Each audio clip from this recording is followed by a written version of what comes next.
So one of my favourite topics is words, because words shape all sorts of things, whether it's our interactions with people, whether it's our outcomes or our ability to achieve our goals, whether it's our overall well-being. Words make a difference.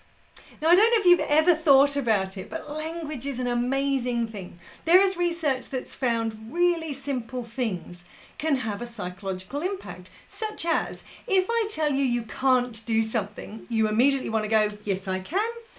If I tell you you have to do something, you immediately go, no, I don't. Or you want to ask why. And these are the psychological barriers that small words can create. So we know that even little words can change outcomes. Behavioural insights groups all around the world, or what's known as nudge theory, actually talks about how certain words can change outcomes. If you introduce yourself as I'm just a coach or I'm just a mum, that immediately changes things. If you use words like, oh, cooking's really simple, you just do this, it changes how people feel and it can change outcomes. On a bigger scale, think about the language that you use every day. Think about media, social media, think about the words in your head. Are we saying things like, everything's awful, everything's terrible, it's always going to be like this, it's never going to end, everyone is suffering right now?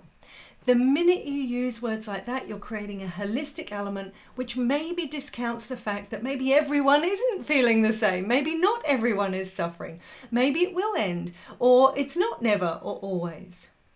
So language has been found to shape well-being. One of the things that I love looking at is the research around well-being literacy and how actually increasing your language, your words around well-being can actually shift your overall well-being. So one of the things that I'm going to challenge you is, what language are you using?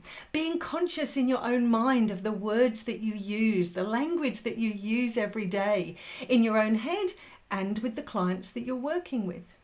Pick up on the language that they're using and challenge that and see if we can shape our language to possible futures as opposed to getting caught up in what can't happen right now. This is bigger than just flipping your thinking, such as learned optimism or cognitive reappraisal. It's your language of every day. We know that emotional intelligence increases when people increase their emotional vocabulary. We know that well-being increases when people build their emotional or well-being literacy.